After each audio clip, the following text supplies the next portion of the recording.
Padre, y del Hijo, y del Espíritu Santo. Amén. Bien, vamos a continuar con von Balthasar, con estos ensayos teológicos.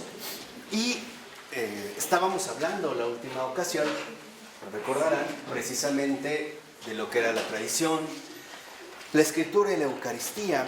Y aquí ya él, vamos a decirlo así, da como más luces al respecto cuando dice que el que pueda ver Escritura todavía después de Cristo, a pesar de que éste recapitula en su humanidad la Escritura y realiza en sí todas sus promesas de vida eterna, es la prueba de que Cristo, cumpliendo, no destruye lo que es del Padre, sino que además no cumple cerrando, sino abriendo, o sea, como hace Dios.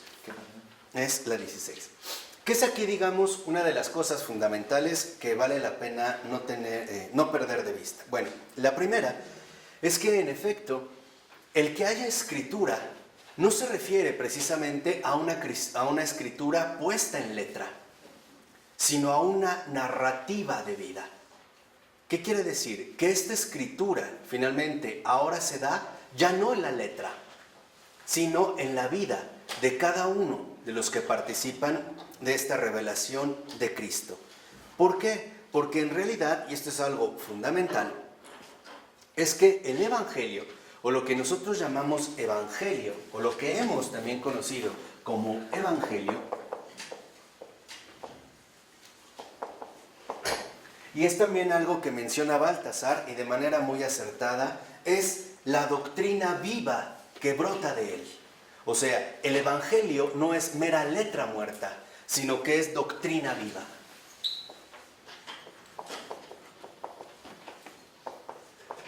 La doctrina viva que brota de él. ¿Qué significa esto? Que la Escritura no solo es una letra escrita y ya, sino que el verdadero Evangelio es esta doctrina de vida cuya narración, por así decirlo, o cuya narrativa, ahora depende de la vida propia de los discípulos. En este sentido, ya no hay una escritura escrita, y no crean que es un juego de palabras, sino que ya no hay, por así decirlo, un evangelio enteramente escrito.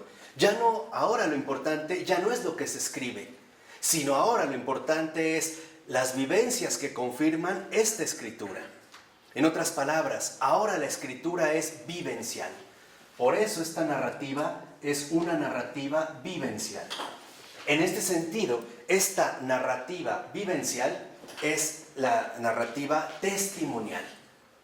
O sea, la vida del cristiano es la que confirma precisamente esta doctrina viva que brota de él y que llamamos evangelio. Por eso cuando el Señor dice, vayan y prediquen el evangelio, no solo está diciendo, vayan y reciten las escrituras, sino vivan mi presencia como aquella manifestación de lo no escrito. No sé si queda claro. Esto es importante. O sea, esta narrativa vivencial es lo no escrito. Y esto es muy importante, porque ahora el evangelio también no se escribe ya no con letra, sino se escribe precisamente con testimonios. Esta es la escritura nueva, encarnada. ¿Qué quiere decir? Que esta narrativa vivencial no escrita, vamos a ponerlo así, es la narrativa o la escritura nueva, encarnada, no literal, no de letra, no en la letra, sino en la persona. Por eso nosotros también estamos llamados a reconocer que entonces, en este sentido, el cristiano, al realmente encarnar el evangelio, manifiesta su ser inspirado de manera viva. O sea, hoy la escritura se da de una manera no literal, ya no escrita, sino que ahora también el evangelio lo que hace es manifestarse en una narrativa vivencial, no escrita, pero encarnada, que confirma precisamente la doctrina viva que brota de él. Y por lo tanto, da testimonio, en último término, ¿del qué? Del evangelio. Por eso es lo que les mencionaba con Florensky. No todos los apóstoles escribieron, pero todos vivieron cristianamente. Ahora entendemos a lo que se refiere. En este sentido, podemos ya avanzar lo siguiente. Esta narrativa vivencial no escrita es justamente la santidad, o sea, la comunión de los santos. Es la comunión de los santos la que narra la fecundidad insospechada del Evangelio. Ya no se trata de escribir algo, sino de vivirlo a él. Pasar de la letra al espíritu. Manifestar precisamente, o mejor aún, el espíritu de la letra. Y ya no la letra sin espíritu. Esta es la gran diferencia entre la catolicidad y el protestantismo. El protestantismo está basado justamente en la letra sin el espíritu. En cambio, la catolicidad está basada en el espíritu de la letra. ¿Qué quiere decir? Que el católico no rompe su relación profunda con las Escrituras, que es de lo que hoy vamos a hablar también y de la Eucaristía, sino que encarna el mismo espíritu que emana de estas Escrituras. Podríamos decir que entonces cada vida de un auténtico cristiano está llamado a ser una página no escrita del Evangelio de Jesús. Esta página no escrita que en último término finalmente se reconoce como testimonio, o sea, el testigo. La santidad es la santidad que manifiesta la página no escrita de los testigos. En este sentido es justamente como se entendió desde el principio la palabra mártir, porque mártir en griego significa el que da testimonio, el que realmente en este sentido se manifiesta como un testigo. Y aquí es donde entonces nosotros entendemos una dimensión fundamental. Primera, el cristiano no está llamado a escribir con letras el Evangelio. Está llamado a vivir espiritualmente la fuerza viva que brota de este Evangelio. Y a esto es a lo que se le llama conversión. Ya no se trata de escribir, se trata ahora de vivir, pero de vivir conforme a lo que emana precisamente de la Escritura en letra. Por eso dice, en este sentido también Baltasar, que es Jesús, en este sentido, ¿no?, el Señor, el que por encima de la letra, de toda letra, sigue siendo, en su cumplimiento como espíritu, el siempre más grande, el siempre más vivo, el siempre más poderoso. De tal manera que entonces nosotros estamos llamados a encarnar la Escritura, no a leer nada más la Escritura. En este sentido podemos ver algo extraordinario. Cuando hablamos de la Biblia, y que viene del griego biblos, se llaman libros. Pero en realidad la Escritura no es un libro, porque no es letra muerta. Es más bien una letra viva. Por eso la Escritura no se puede leer como un libro. Más bien se tiene que encarnar como una realidad viva.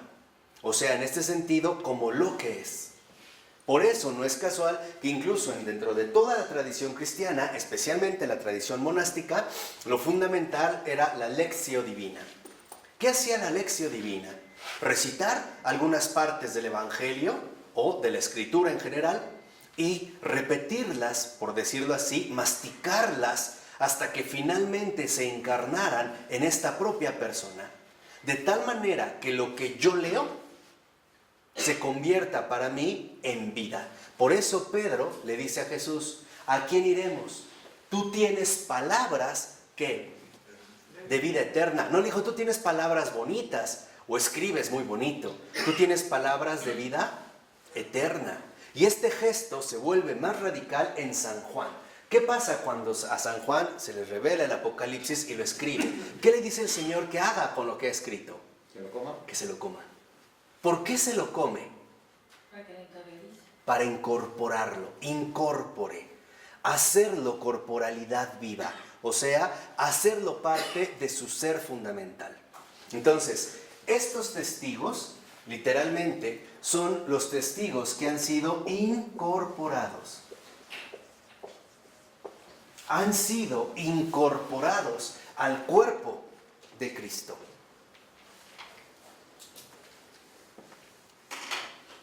De tal manera que entonces aquí lo que vemos es que los testigos que se manifiestan como la luz del mundo o sea, la santidad, estos testigos incorporados justamente ahora forman parte del acontecimiento total de la encarnación.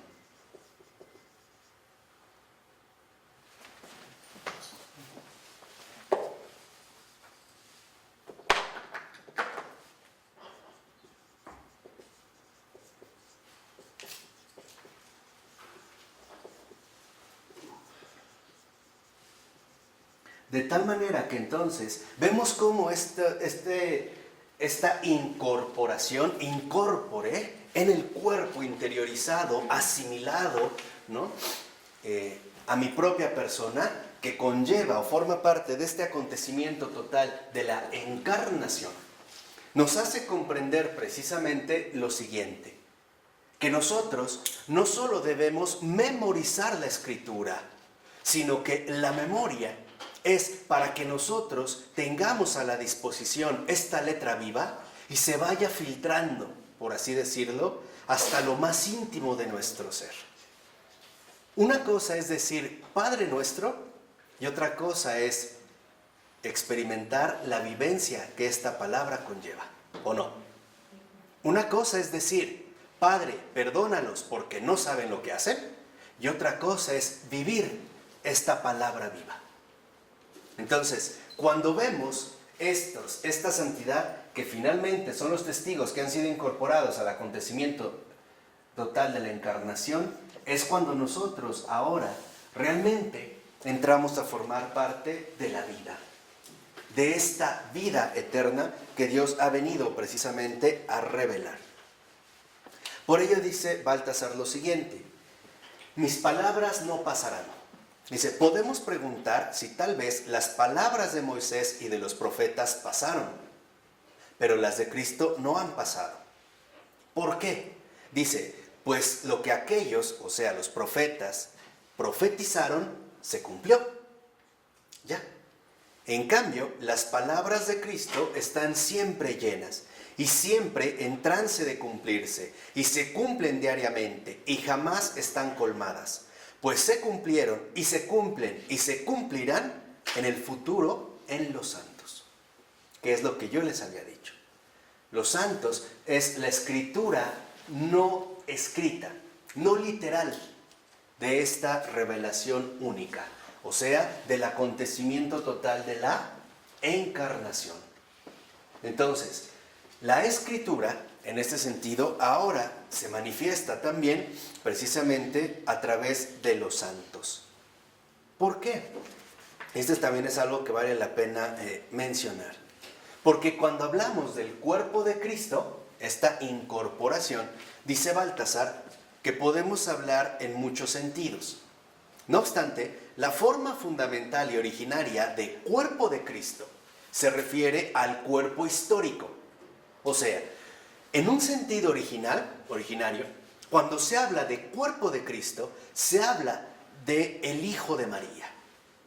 O sea, del Verbo encarnado, el Verbum caro. La referencia inmediata al cuerpo de Cristo es la carne humana que Dios asume, que el Verbo asume en el seno de María. O sea, como cualquier otro hombre. Esta es la referencia originaria al cuerpo de Cristo.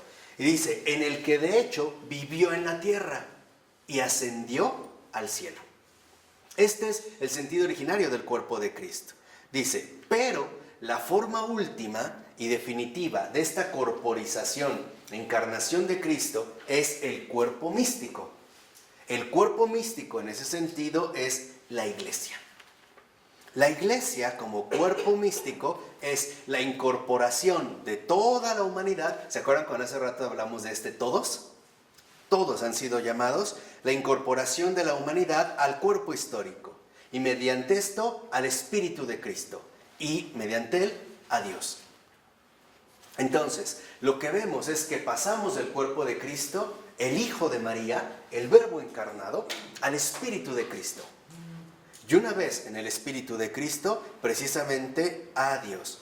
Pero estos dos cuerpos, el cuerpo de Cristo, el cuerpo histórico y el cuerpo místico, en realidad son un solo cuerpo. Son, por así decirlo, dos manifestaciones de un único acontecimiento, el Verbo divino. ¿Sí? Y estas dos manifestaciones se complementan mutuamente, o sea, conforman una misma y única unidad. ¿Cuáles son? La Eucaristía y la Escritura.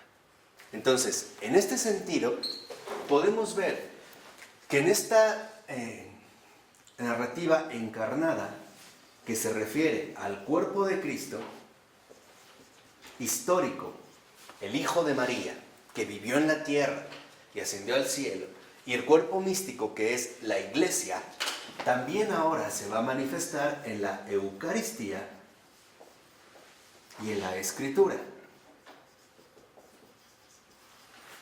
Y aquí es donde me interesa que ustedes vayan entendiendo de qué manera es que esto se lleva a cabo. ¿Por qué? Porque en realidad lo que ambas transmiten es a Logos, o sea, a Cristo mismo. Pero lo van a hacer de dos maneras distintas. ¿En qué sentido?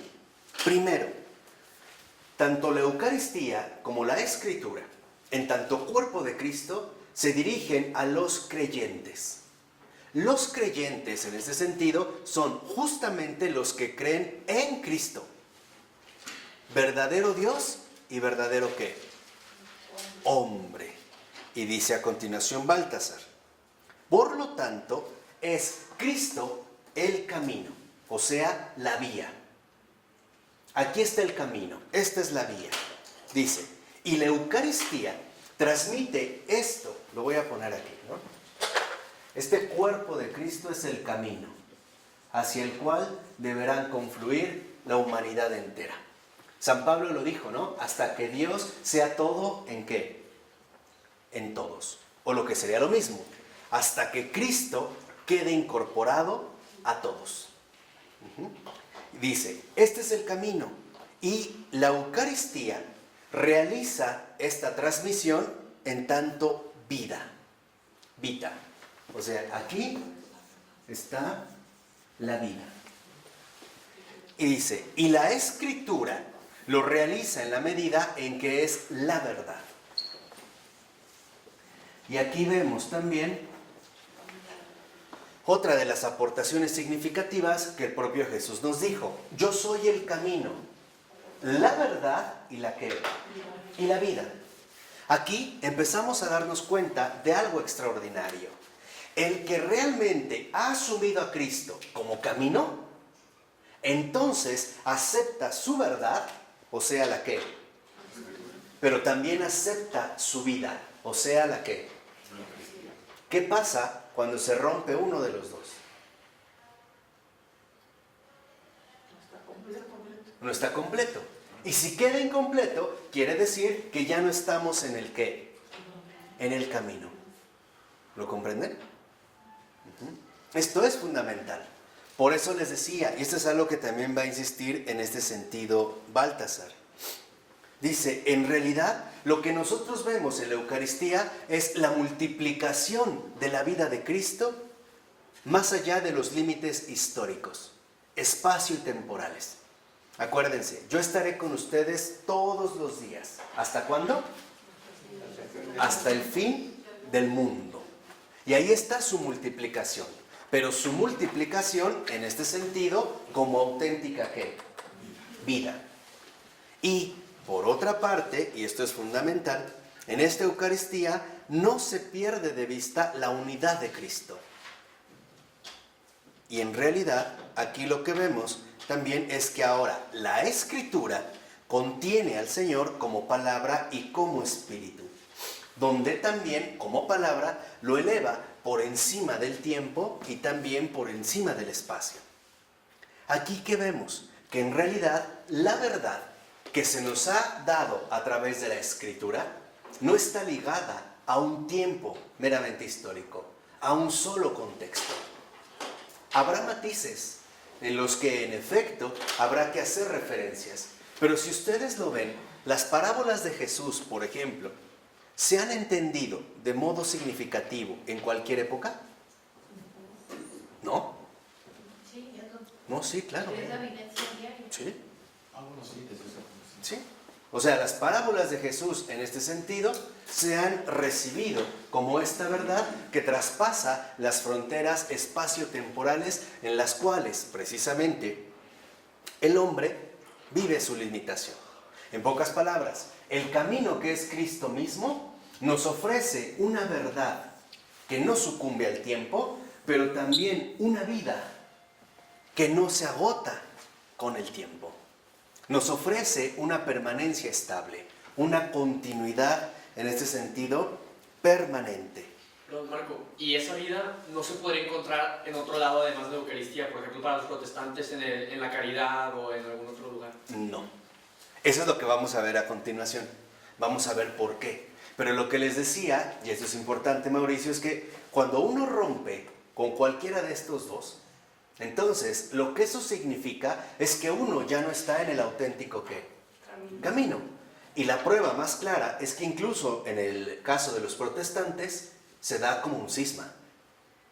O sea, ya no se transita el mismo ¿qué? Camino.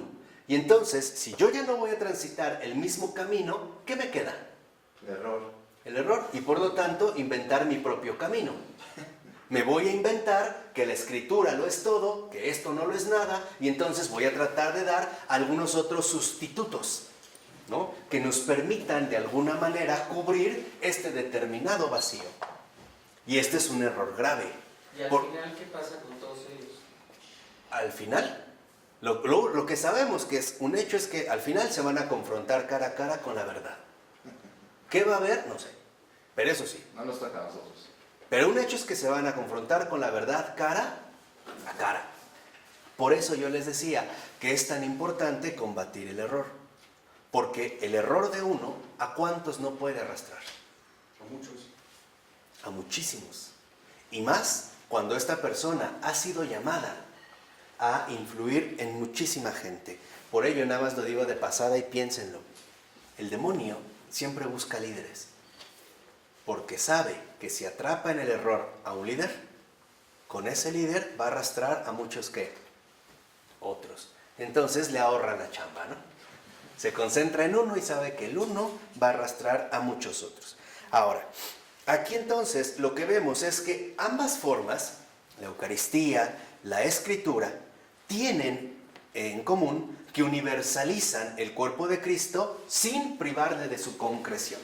Y esto también es un aspecto relevante. Tanto la Eucaristía como la Escritura, uno, constituyen la universalización de Cristo. Pero también confirman su concreción. ¿Por qué? ¿Qué significa esto de que por un lado universalizan y por otro lado confirman justamente esta concreción?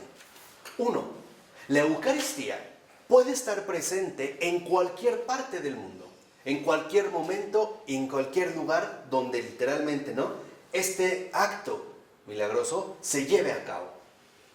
De tal manera que hay una universalización en la vida de Cristo en la Eucaristía. Pero en cada Eucaristía está de manera concreta la presencia viva de Cristo mismo. Y lo mismo ocurre con la Escritura. Las Escrituras pueden ser, por ejemplo, transmitidas a muchas culturas. Y esta apertura ayudará a que las culturas ahora hagan, por así decirlo, una lectura de sí mismas, pero a la luz ¿qué? De la verdad. Y esto permite que a pesar de que la Eucaristía y la Escritura es algo universal, no obstante también conserva siempre un carácter concreto. De hecho, es lo que explicamos hace rato con Florensky. Cuando yo les hablaba de la santidad, cuando yo les dije es una misión para todos, pero para que alcance a todos se tiene que hacer concretamente a través de mí. La misión que no hace cada uno de nosotros, nadie más la podrá hacer. Y eso es algo que, como decía Charles Péguy, se pierde para toda la eternidad.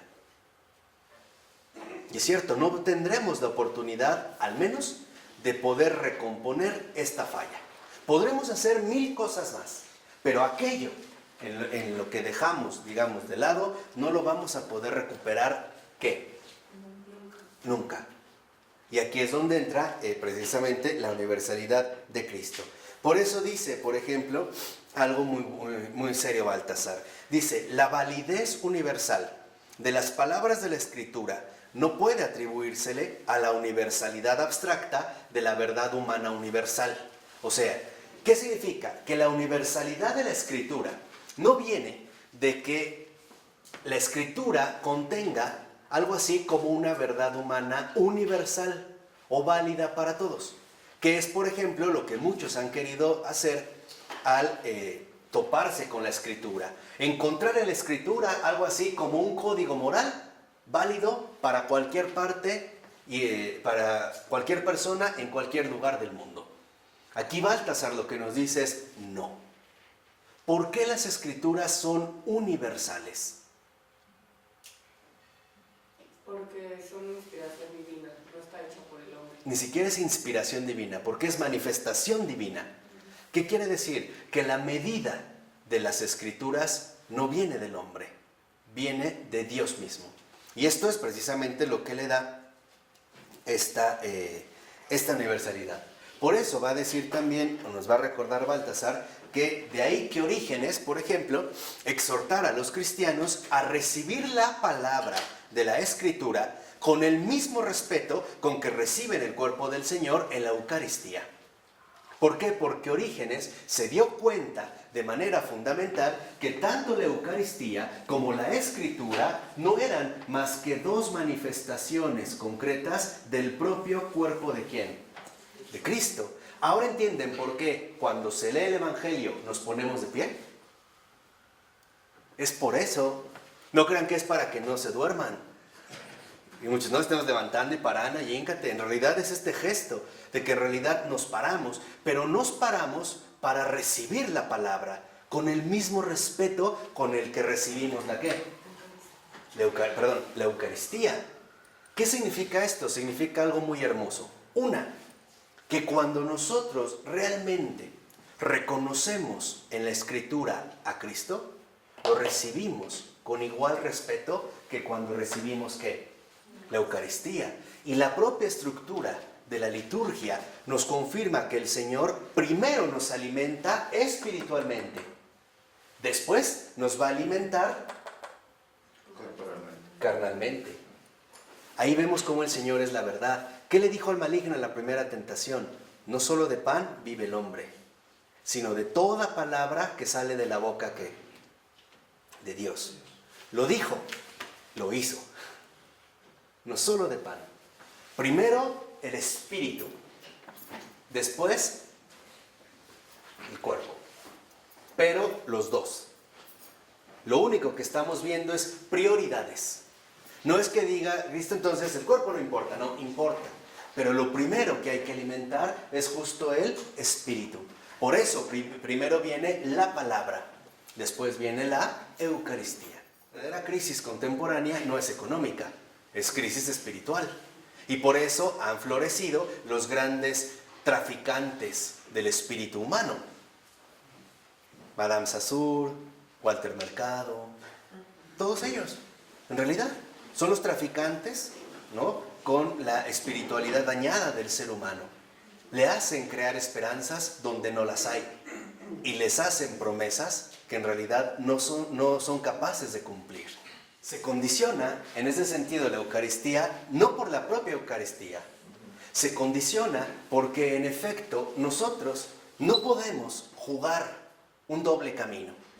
Cuando nosotros aceptamos el camino de Cristo, aceptamos la verdad que esto conlleva. ¿Y eso qué va a involucrar? Arreglar mi vida.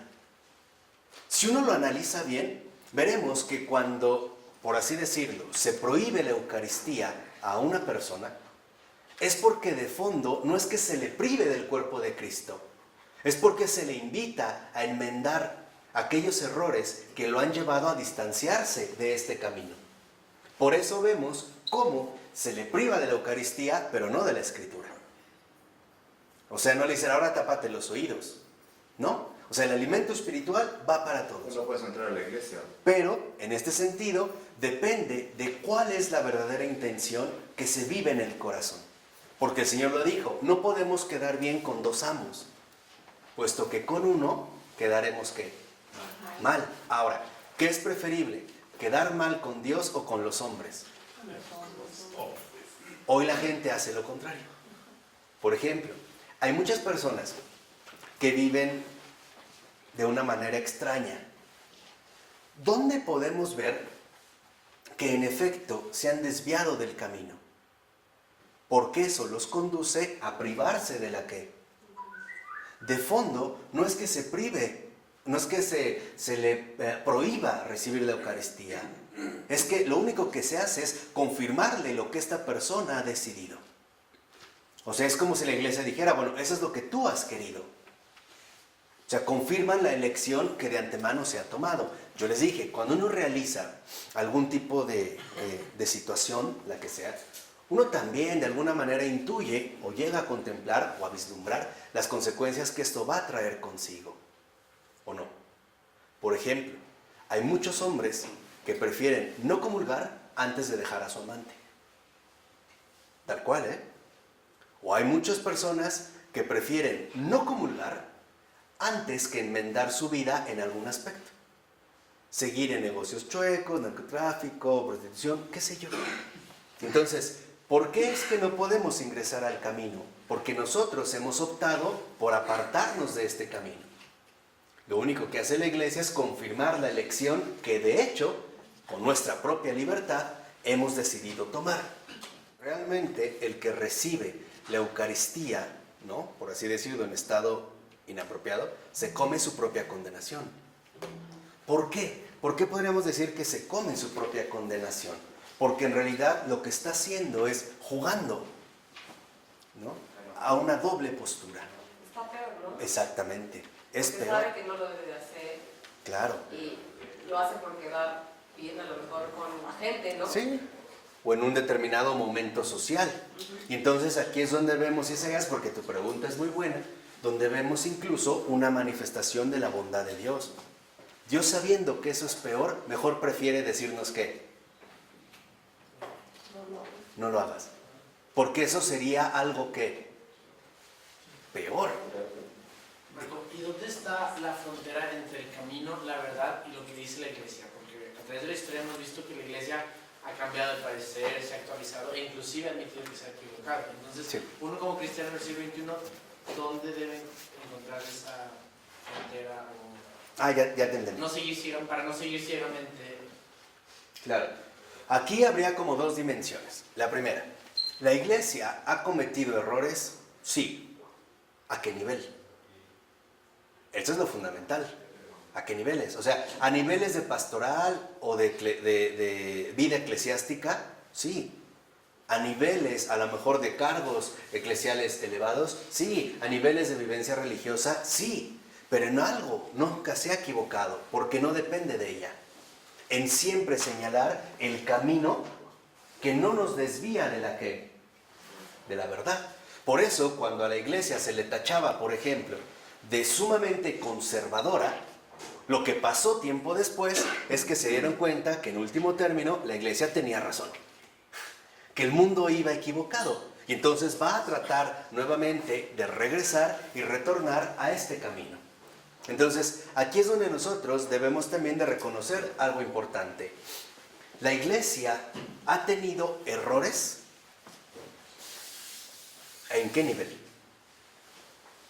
O sea, ¿a qué nivel es que realmente, o en qué nivel es que nosotros podemos hablar justamente de estos errores? ¿Qué es lo que conlleva? Por ejemplo, si algún católico falló, ¿significa que falló toda la iglesia? No, pero sí que la perjudicó. Y por eso es lo que yo les decía, ¿a qué nivel también, digamos, tanto expositivo como real concreto? Porque el hecho de que algunos en la iglesia actúen mal, lo que nos lleva realmente a darnos cuenta es de dos cosas. Primera, no están viviendo realmente el espíritu eclesial. Y San Juan lo dijo, están entre nosotros, pero no son de los nuestros. Cuidado. Ahí es donde entran los peores engaños.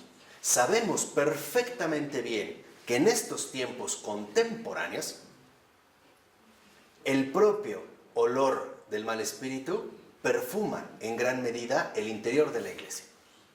El propio Papa Benedicto XVI lo dijo. Los verdaderos enemigos de la iglesia no están afuera, están adentro. Y el Señor también nos dio un criterio muy claro para poder darnos cuenta de lo que ocurre. Por sus obras los conoceréis. Y ahí nos dio un criterio. Lo que a mí sí me parece inapropiado es que no nos dedicamos a un discernimiento profundo para darnos cuenta que si un aspecto aislado, descontextualizado, me lleva a arrastrar todo el conjunto. Le voy a poner un ejemplo. Con lo que mencionó, a mí me parece que esa es una actitud equivocada.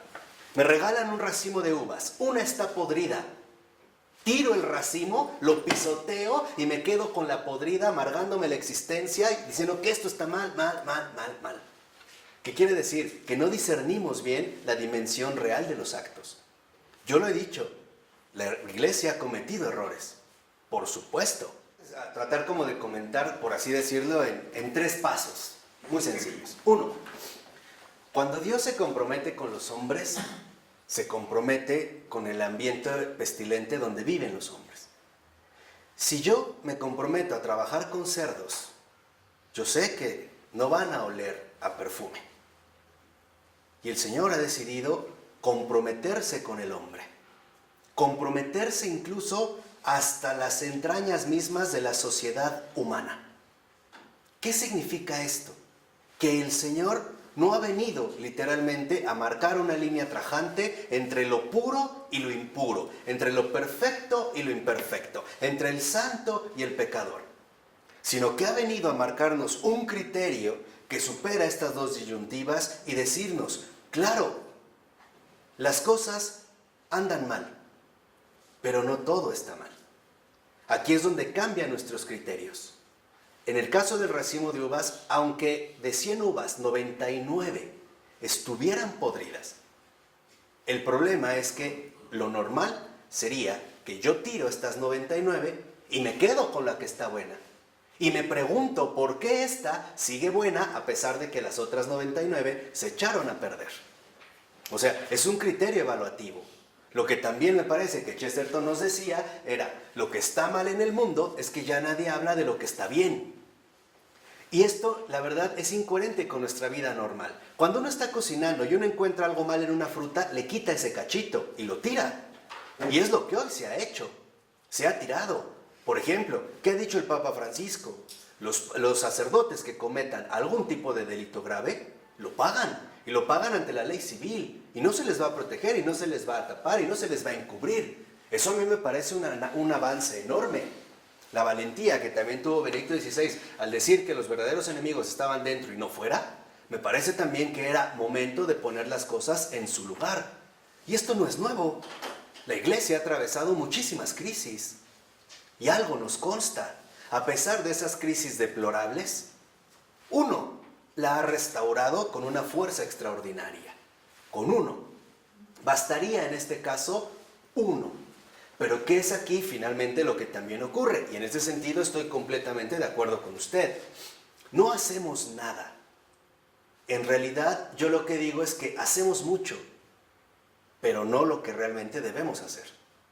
Lo primero que tenemos que hacer es comprometernos profundamente con este Cristo vivo que a pesar de que en su iglesia hay algo pestilente, algo repugnante, algo asqueroso, a pesar de toda esta inmundicie que se ha filtrado, y es verdad, a pesar de todo esto, la iglesia en realidad ha permanecido como el único testimonio histórico que no se ha derribado, a pesar de que sus enemigos no están afuera, adentro. Las grandes ciudades medievales, todas fueron conquistadas desde afuera, ¿o no? Salvo Troya, que los metieron de adentro. Pero una vez que los metieron desde adentro, Troya, ¿qué pasó? Cayó.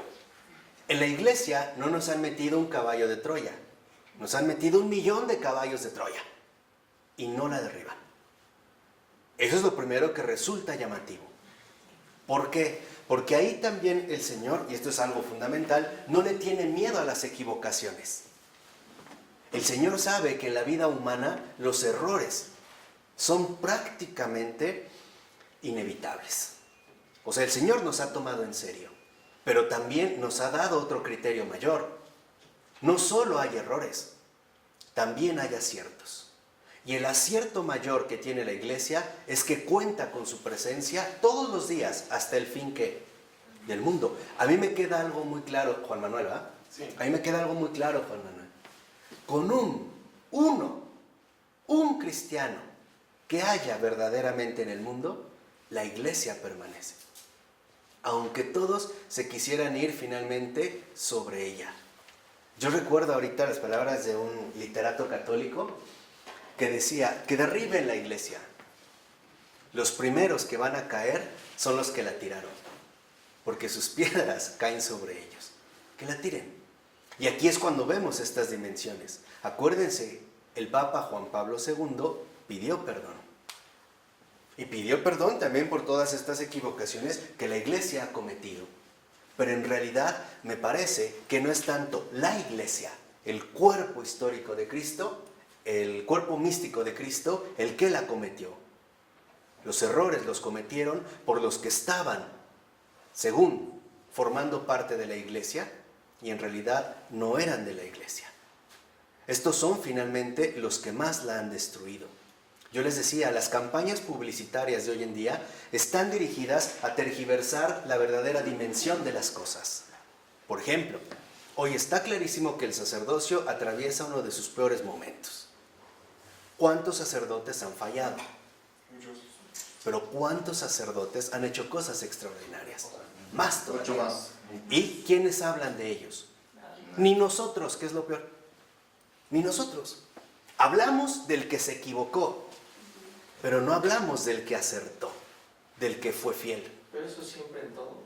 Pero este es el criterio equivocado. Aquí ya nada más para sintetizar, y era el tercer elemento, me parece que nosotros hoy en día no estamos realmente valorando las cosas en una perspectiva adecuada. ¿En qué sentido? Claro, vamos a hablar de la verdad. Esto ha salido mal, pero también esto ha salido muy bien. Y esto es una realidad, o sea, mirar con los dos ojos, pues. No quedar tuertos, no ser ingenuos. Ni todo está mal, ni tampoco no todo está muy bien y ha sido perfecto. No es verdad. Acuérdense que la iglesia es la única capaz de soportar en sus entrañas al más santo y al más pecador. Y lo peor es que los pone uno frente al otro y les dice, son hermanos. ¿Y estos qué hacen? Se jalan de los pelos, se pelean. Y el padre les insiste, son mis hijos. Y otro le dice, tú eres un cerdo. Y otro le dice, tú eres un mocho.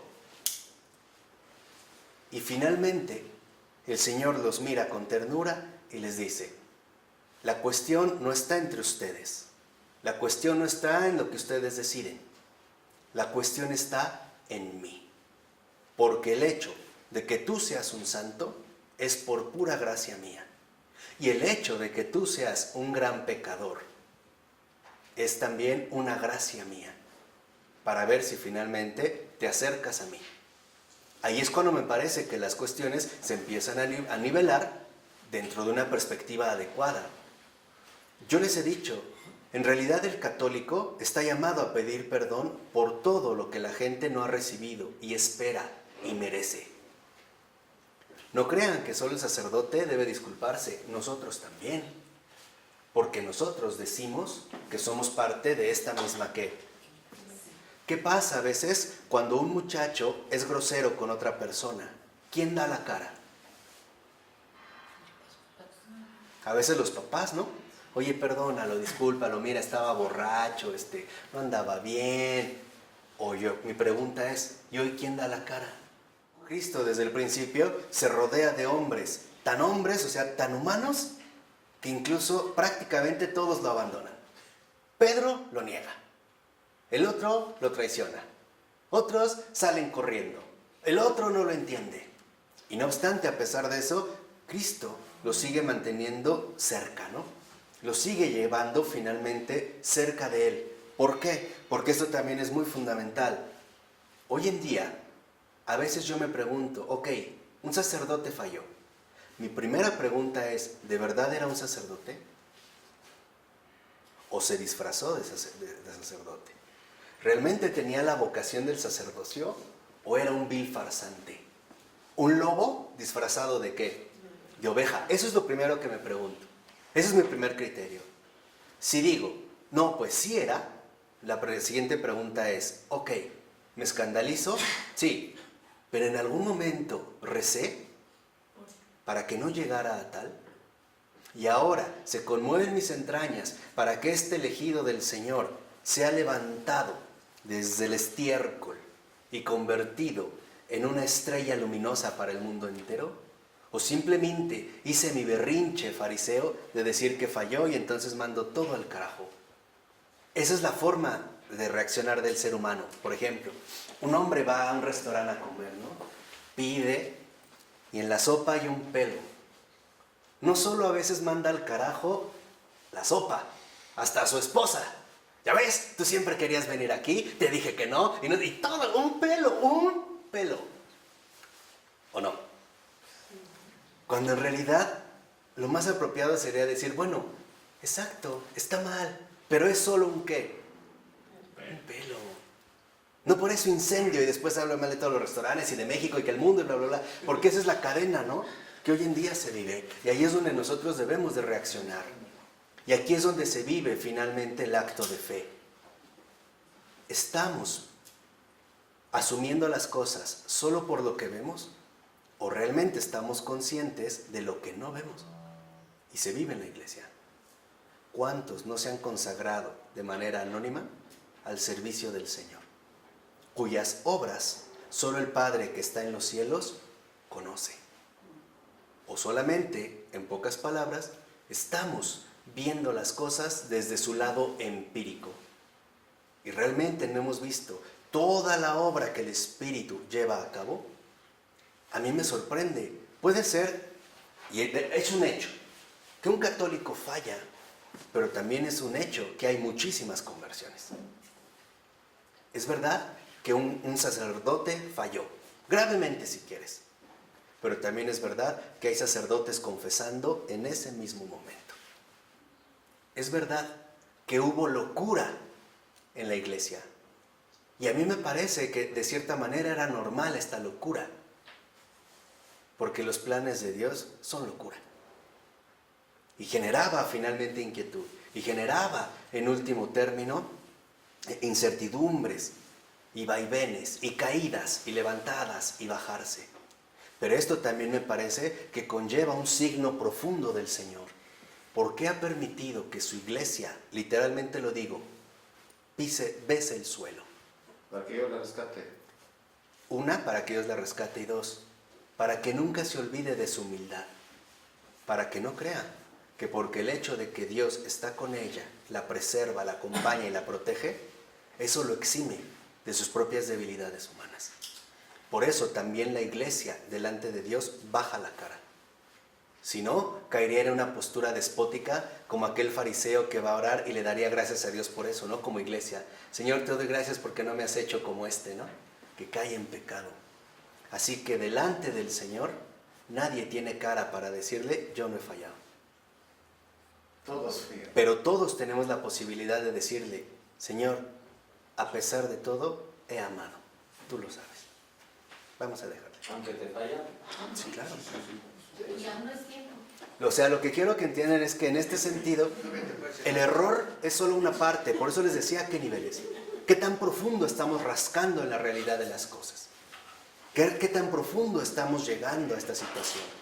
Por ejemplo, nosotros mismos podemos decir que nos hemos equivocado.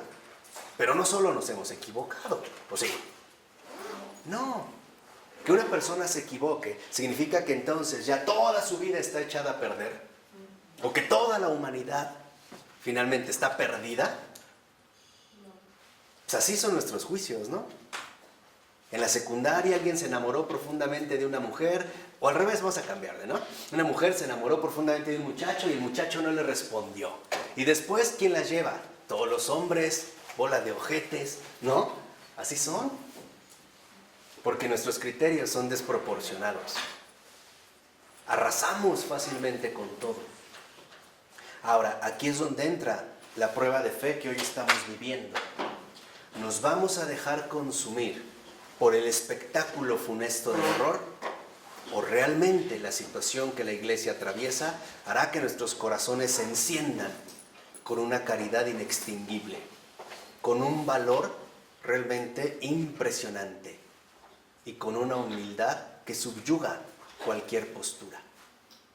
Por ello yo les decía, no crean que por ser católicos en realidad significa que somos los mejores. Más bien significa que precisamente los católicos somos los peores. Y por eso el Señor nos escogió para configurar su iglesia, para que el mundo entero se diera cuenta y dijera, si fuera por estos ineptos, esto ya se hubiera acabado hace muchísimo.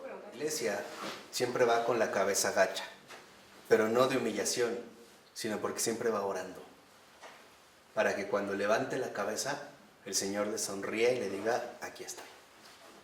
En el nombre del Padre, del Hijo y del Espíritu Santo. Amén.